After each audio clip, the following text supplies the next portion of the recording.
వనపర్తి జిల్లా ప్రజావాణి ఫిర్యాదులను ఎప్పటికప్పుడు పరిష్కరించాలని అదనపు కలెక్టర్ రెవెన్యూ ఎం నగేష్ అధికారులను ఆదేశించారు.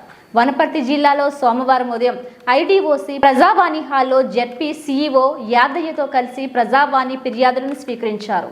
ఈ సందర్భంగా ఆయన మాట్లాడుతూ ఆయా శాఖలకు సంబంధించిన ఫిర్యాదులను పెండింగ్లో పెట్టకుండా వెనువెంటనే పరిష్కరించి ప్రజల మన్ననలు పొందాలని సూచించారు. ఫిర్యాదులను పరిష్కరించి ఆన్లైన్లో నమోదు చేయాలని, పరిష్కారం కాని వాటికి ఉన్నతాధికారులకు లేదా సంబంధిత వ్యక్తికి సమాచారం ఇవ్వాలని ఆదేశించారు.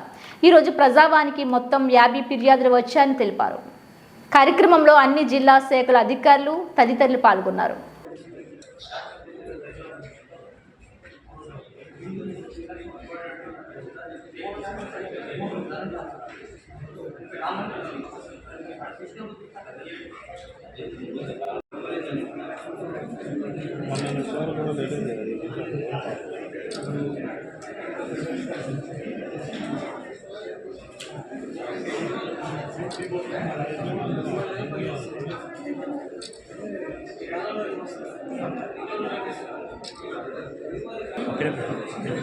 Okay.